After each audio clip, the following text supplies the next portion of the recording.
Écrire l'histoire. Chaque athlète, chaque sportif dans le monde entier en a déjà rêvé au moins une fois dans sa vie et dans sa carrière. Aujourd'hui, je vous parle de ma tentative pour écrire l'histoire de mon sport, le powerlifting, où j'ai voulu réaliser le plus gros total jamais réalisé. C'était l'opération 714 kg.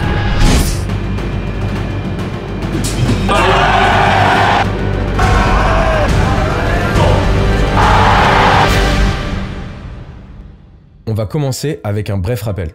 Le 23 septembre dernier, je participais au championnat de France. Mon objectif principal, c'était évidemment de gagner, puisqu'actuellement je suis en quête à la Thanos. On en reparlera une prochaine fois, mais en gros, je suis à la conquête de tous les titres qu'il est possible d'avoir en powerlifting. J'ai déjà récupéré le titre de champion du monde en juin dernier, et le deuxième titre sur ma route, c'était donc le titre de champion de France. Je l'ai perdu en mars l'année dernière à cause d'une blessure qui m'a fait faire un forfait. Il fallait donc déjà que je gagne pour récupérer le titre de champion de France. Mais évidemment, quand on est champion du monde, c'est attendu qu'on gagne au championnat de France. C'est logique. Même si rien n'est jamais joué d'avance, j'ai décidé d'augmenter significativement le défi en n'ayant pas comme seul objectif le titre national, mais également de me fixer un objectif supplémentaire. 714 kg de total, à savoir la plus grosse performance jamais réalisée dans ma catégorie en compétition. Lors de ces championnats, je devais donc faire un gros squat, un énorme bench et un deadlift encore plus impressionnant pour y parvenir et enfin écrire l'histoire de mon sport. Sauf que, avant de pouvoir participer à la compétition, il faut déjà faire le poids. Ma catégorie de poids en compétition, c'est moins de 66 kg. Mon poids de forme idéal est aux alentours des 69 kg. En gros, à l'année, je pèse 69 kg et je dois perdre 3 kg pour arriver au poids et pouvoir participer à mes différentes compétitions. De façon générale, il y a deux manières d'être au poids, la diète et le water cut. La diète, ça permet de diminuer le poids tout en maintenant le plus possible la masse musculaire. De mon côté, vu mon taux de masse grasse, j'ai quasiment aucune marge de manœuvre quant à la baisse de mon poids seulement avec une diète. C'est donc là qu'intervient le water cut. Le water cut, c'est une méthode assez répandue, surtout dans les sports de combat ou les sports où il y a des catégories de poids. L'idée, c'est de maintenir une diète calorique qui permet à l'athlète de s'entraîner correctement et récupérer, mais en mettant en place une réduction du poids. Et là, vous devez vous demander, comment on perd du poids sans faire une diète? L'eau. On réduit la quantité d'eau dans notre corps. Évidemment, jouer avec l'eau, c'est une stratégie risquée, autant du point de vue de la performance que de la santé, et c'est pour ça que c'est souvent vu comme une méthode qui tout double. À titre personnel, il m'est déjà arrivé d'avoir une mauvaise réaction à un water cut, auquel cas, en fonction de l'avancement de la déshydratation, on peut se retrouver en très mauvaise posture. Cela dit, en tant qu'athlète de haut niveau en powerlifting, j'ai fait le choix de prendre des risques pour mon sport pour être le plus compétitif possible. Début du water cut. J'ai donc commencé avec un poids aux alentours des 69 kg. La première phase, c'est de jouer sur l'alimentation et l'hydratation. L'objectif, c'est que notre corps se débarrasse au maximum de l'eau et de la masse morte dans l'estomac. Dans mon cas, j'ai perdu environ 1 kg avec cette méthode pour cette compétition-là. À partir de là, le reste du poids à perdre se fait selon une modalité beaucoup moins agréable, la sudation. On doit simplement suer tout le poids restant. Et je me suis réveillé le matin du 23 septembre, jour de la compétition, à 67,9 kg. 67,9 kg pour arriver à 66, on est donc sur 1,9 kg à perdre avec de la sudation. Souvent, à ce moment, je me dis qu'il faut montrer sa force de caractère. Quand je rentre dans le bain, je sais exactement ce qui m'attend. Je sais que je dois juste rentrer dans l'eau, y rester le temps qu'il faut, ressortir, me peser et recommencer ce processus autant de fois que nécessaire. C'est le dernier obstacle entre moi et mon objectif ultime. Bip bip. Demain on va avoir du boulot.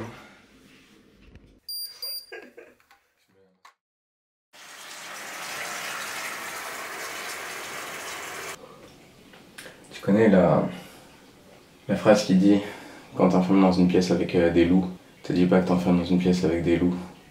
Dis-toi que les loups s'enferment dans une pièce avec toi. Tu connais? Là gros, c'est pas Pana qui doit faire un bain, c'est le bain qui doit faire un Pana. C'est compliqué pour lui. T'as capté? Oh.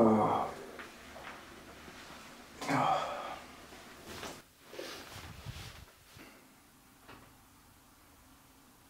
Bon. Plus que 7 minutes et on aura fini. Évidemment, faut être au poids. Donc là, en gros, dans 7 minutes, je sors, je me sèche, je me pèse. Je vois où j'en suis, sachant que dans 7 minutes il sera 27 et que la pesée elle est à 8 heures. Donc c'est pile poil, mais ça va le faire.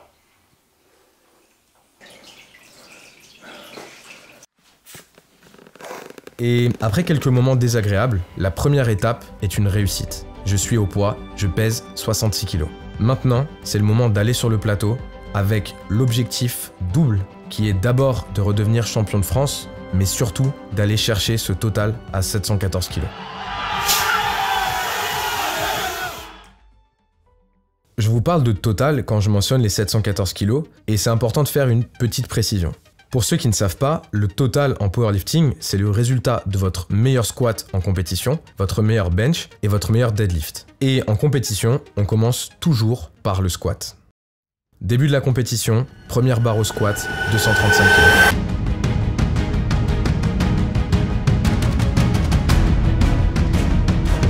Allez, là c'est important de rentrer dans cette compétition. Allez. Squat.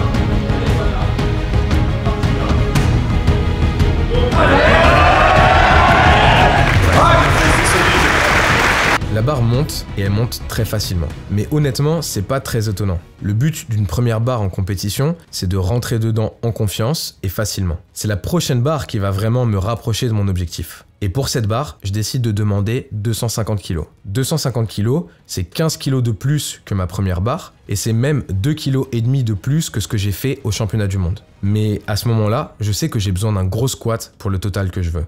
Je me prépare mentalement, je mets mes bandes poignets, je serre ma ceinture et je suis prêt à aller attaquer les 250 kg. Allez, Pana.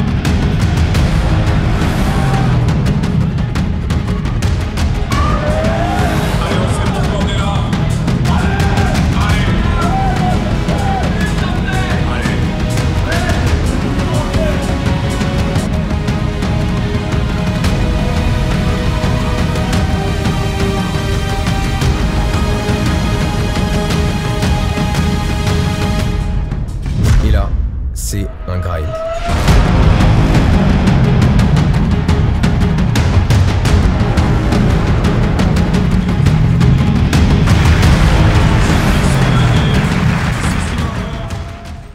Un grind, c'est quand on met plusieurs longues secondes à remonter une barre. Ça montre le niveau de difficulté de la barre. Et pour ne rien vous cacher, je ne pensais pas que les 250 kg allaient être aussi durs. À la base, j'avais même prévu un squat aux alentours de 255 kg. Mais objectivement, ce jour-là, après avoir fourni un tel effort, je suis vraiment pas sûr de pouvoir passer plus. Malgré tout, il faut que je demande une troisième barre. Et je décide de demander 253 kg.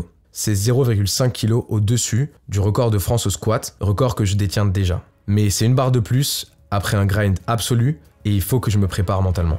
Je me dis que forcément ça va être dur, mais que cette barre me rapprochera encore plus de mon objectif des 714 kg.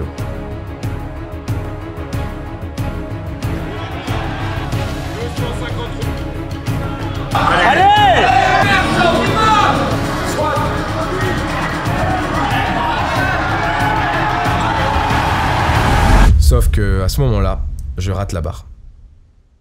Sur le coup, je vous l'avoue, je suis assez frustré, mais c'est le truc à ne surtout pas faire en power, abandonner après le squat. La compétition en powerlifting ne se termine qu'après le dernier deadlift. Jusque ce moment-là, il ne faut absolument rien lâcher. J'ai pris 5 minutes pour passer outre la frustration d'avoir raté ce troisième squat et je me suis préparé au deuxième mouvement en powerlifting, à savoir le bench. Pour ceux qui sont abonnés à la chaîne, vous avez sans doute vu passer les 180 kg que j'ai passés quelques jours avant les championnats de France.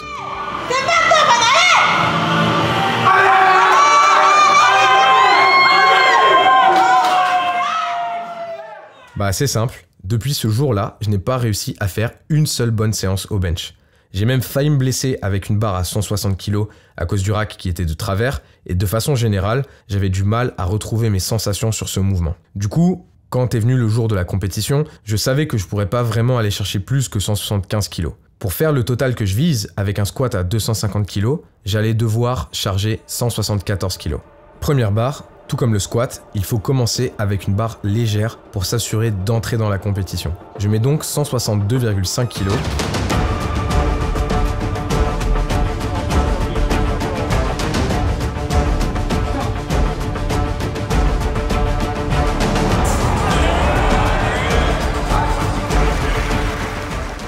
la barre passe sans aucune difficulté.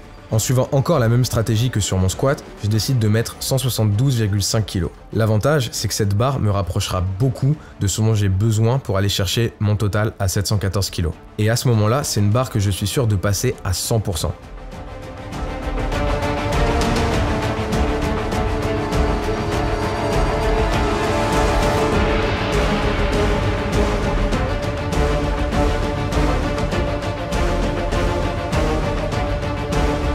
Je me place, je sors la barre et, exactement comme au squat, je sors un énorme grind.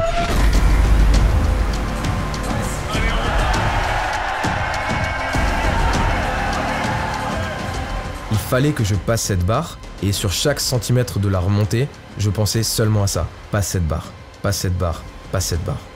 Donc après coup, je suis content, mais en parallèle, j'ai cette même pensée qu'au squat. Vu l'effort que ça m'a demandé, je pense pas pouvoir faire beaucoup plus. Pour autant, j'ai encore une dernière barre à tenter. Et je demande donc 174 kg pour me mettre en position pour faire le total à 714.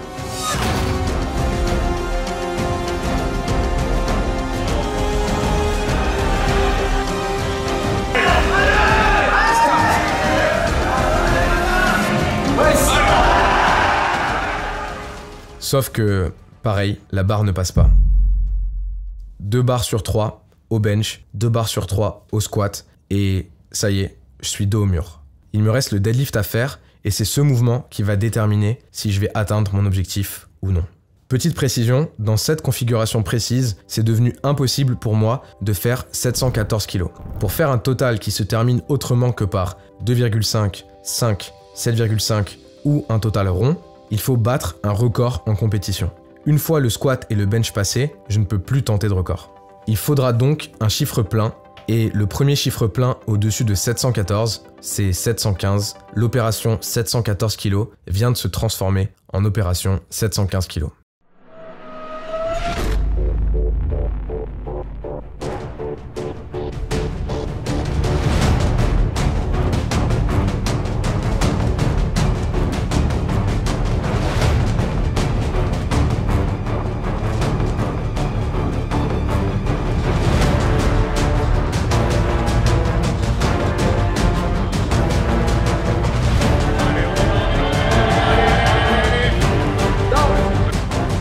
Je verrouille la barre sans aucun souci et à ce moment-là, mon premier objectif est atteint puisqu'avec cette barre, je suis redevenu champion de France.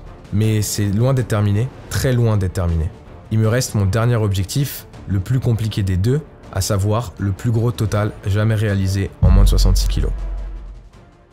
À ce moment-là, j'ai deux options. Soit je mets une deuxième barre un peu plus lourde et je me prépare pour la troisième, soit dès ma deuxième barre, je demande la barre pour réaliser 715 kg. Et c'est sur cette deuxième option que je décide d'arrêter mon avis. Je demande donc 292,5 kg, à savoir la plus grosse barre que je n'ai jamais passée de ma vie en compétition ou même à l'entraînement au deadlift. Pourtant, sur le coup, en réalité, j'y ai pas pensé une seule seconde. À ce moment-là, c'est la barre qu'il me faut et c'est évident que c'est la barre que je vais demander pour atteindre cet objectif. 292,5 kg, c'est plus que ce que j'ai jamais fait, mais j'en suis capable et c'est aujourd'hui que je dois concrétiser cette barre. Je me présente sur le plateau, 292,5 kg, une barre entre moi et mon objectif. Je tire de toutes mes forces, je repense à tous mes entraînements qui m'ont amené là, je repense à tous les échecs que j'ai vécus et je me dis, à ce moment-là, ça va être ma plus belle et ma plus grande réussite sur un plateau en powerlifting.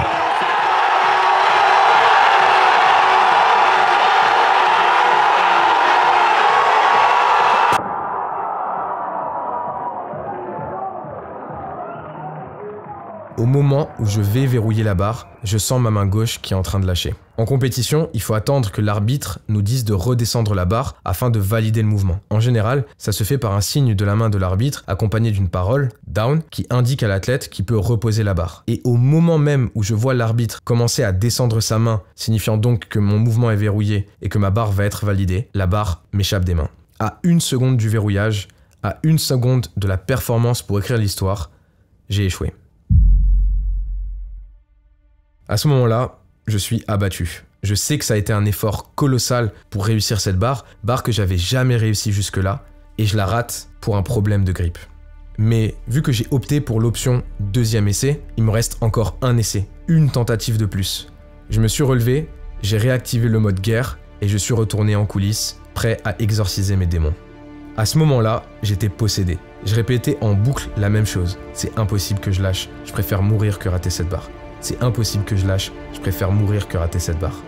J'ai répété ça en boucle, en marchant, pendant les 10 longues minutes qui ont précédé mon 3e essai. Et au bout de 10 minutes, c'était le moment pour moi de retourner sur le plateau, une dernière fois. Une dernière tentative pour les 715 kilos.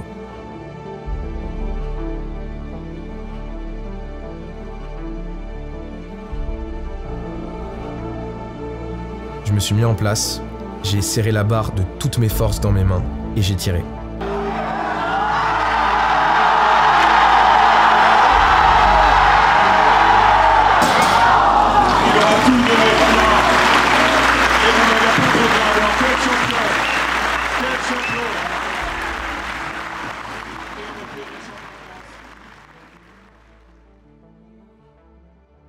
Après avoir tout donné, après avoir fourni autant d'efforts au squat avec les 250 kg, après m'être battu de toutes mes forces au bench avec 172,5 kg, et la tentative à 292,5 kg juste avant, je savais que j'étais au bout.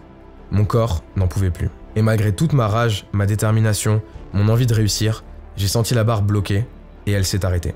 J'ai donc échoué et à ce moment-là, je n'ai pas réussi à concrétiser les 715 kg. Pour être honnête avec vous, malgré ma victoire lors de ce championnat de France, malgré la reprise de mon titre, je peux pas vraiment m'empêcher de voir ça comme un échec. Mais il y en a certains parmi vous qui ont fait le déplacement pour venir me voir, m'encourager, m'envoyer de la force. Il y a aussi ceux qui étaient présents sur le live pour m'encourager. Et tout ce soutien m'a vraiment fait du bien. Je suis fier de cette compétition malgré l'échec parce que j'ai tout donné. Et en tant qu'athlète, c'est ça notre job. S'entraîner dur pour progresser, faire des compétitions et donner tout ce qu'on a en nous le jour J pour parvenir à concrétiser nos objectifs. Mon parcours n'a jamais été un parcours tout lisse quoi qu'il arrive. J'ai vécu des échecs, j'ai vécu des défaites, beaucoup plus que j'aimerais l'avouer, mais une chose est sûre, j'ai jamais abandonné. J'ai toujours repris l'entraînement suite à une déconvenue et je suis revenu encore plus fort à chaque fois. J'aurais vraiment aimé conclure cette vidéo en vous disant ça y est, j'ai réussi, j'ai réalisé le plus gros total jamais fait en compétition dans ma catégorie en powerlifting. Mais à la place, je conclurai la vidéo en vous disant ça. Quand on veut écrire l'histoire, quand on veut réaliser des choses très compliquées à réaliser, on doit parfois se confronter à des obstacles, des murs qui nous semblent immenses. Certaines fois, notre niveau, notre investissement, notre âge, notre détermination, ça nous permet de les surmonter et de réussir. Et d'autres fois, non. Et c'est dans ces moments-là qu'on doit montrer qui on est. C'est dans ces moments-là qu'on doit apprendre à accepter la défaite, à l'assimiler et à se relever plus fort. Et devenir champion dans son sport, battre un record du monde, c'est quelque chose qui est vraiment très dur à réaliser. Et ce jour-là, lors de ces championnats de France précisément, j'ai pas été capable de le faire. Mais une chose est sûre, mon moment viendra. Ce que je veux transmettre avec cette vidéo, c'est pas un message de déception ou de désespoir, au contraire, c'est un message d'espoir. Quand on échoue, quand on tombe, quand on est battu, il y aura toujours une fois suivante. En 2022, j'ai été battu partout. J'ai été forfait des championnats de France, j'ai été battu aux championnats du monde et j'ai été disqualifié des championnats d'Europe. Ce sera d'ailleurs un prochain sujet pour une prochaine vidéo. Et j'aurais pu abandonner là, j'aurais pu accepter cette défaite ultime. Et au contraire, je m'en suis servi et c'est ça qui a nourri un feu immense en moi, qui m'a poussé à revoir ma manière de réfléchir, à revoir ma manière de m'entraîner et à devenir l'athlète que je suis aujourd'hui, à savoir champion du monde et champion de France. Donc cet échec, cette défaite où je n'ai pas réussi à réaliser le plus gros total, je la prends exactement de la même manière. J'ai tout donné en moi ce jour-là, j'étais juste pas capable d'y arriver. Peu importe le nombre de défaites, peu importe le nombre d'échecs, tant que vous n'avez pas décidé que c'est votre dernière défaite ou votre dernier échec, vous aurez toujours une chance de plus. Vous aurez toujours la chance de revenir, de vous battre et de gagner. Et je l'ai dit, je le répète, mon moment va venir. D'ailleurs, mon moment viendra très prochainement puisque j'ai une compétition le 4 décembre, il s'agit des championnats d'Europe. Mais d'ici là, il y aura plein de vidéos qui arriveront sur la technique au squat, la technique au bench, la technique au deadlift et il y aura aussi une série de vlogs sur ma préparation pour les championnats d'Europe qui commencera courant novembre. Merci d'avoir suivi cette vidéo, merci à tous de m'avoir soutenu pour cette opération 714 kg qui au final s'est transformée en opération 715. En tout cas, j'ai tout donné, je suis vraiment content de la prépa que j'ai fait, je suis content du jour J, même si j'ai pas réussi à tout concrétiser. C'est un des jours où je me suis senti le plus fort en tant qu'athlète, en tant que powerlifter et du coup, c'était agréable et en plus de ça, le fait d'avoir pu partager ça avec vous, il y en a pas mal d'entre vous qui étaient venus sur place pour m'encourager, j'ai pu discuter avec plein d'entre vous après la compète, c'était vraiment incroyable et c'est quelque chose que je dis, que je répète, mais c'est quelque chose que je ressens vraiment au fond de moi, c'est J'ai l'impression de recevoir beaucoup trop de soutien pour un seul homme, donc je tiens juste à vous remercier du fond du cœur pour tout ça. Comme d'habitude les boys, n'oubliez pas, si jamais cette vidéo vous a plu, vous abonnez, vous pouvez aussi commenter pour me le faire savoir. Aussi, j'ai mon application de coaching, donc en allant sur thepanache.app, vous pourrez retrouver mes programmes d'entraînement que je fais moi-même, dont certains je m'inspire pour mes compétitions. Et du coup, vous aurez accès à plein de programmes sur une base mensuelle avec l'accès à un Discord sur lequel je fais des lives, etc. Donc c'est assez incroyable. Je vous invite à aller rejoindre l'application. Silent Worker, link is in the bio. Une commande, c'est une brique pour la maison de la Mama à Mykonos. Donc si jamais vous voulez m'aider à construire la maison pour la Mama Mykonos, Silent Worker. Toujours et jamais des moindres, SBD, donc c'est la marque que j'utilise en termes de genouillère, en termes de bande poignet, en termes de ceinture. Pour moi, c'est le meilleur équipement sur le marché. Donc je vous invite à aller checker sbd.fr dans la description aussi. Et finalement, MyProtein, donc c'est les compléments que j'utilise, notamment le Alpha Pre-Workout que j'utilise avant chacun de mes entraînements, qui me permet vraiment d'être bien concentré et de vraiment faire des entraînements très productifs. En allant sur le lien en description aussi et en mettant le code PANA, P-A-N-A, vous aurez 30% de réduction pour vous, un soutien infini pour moi. Sur ce, merci d'avoir suivi la vidéo, je vous love et je vous dis à la prochaine.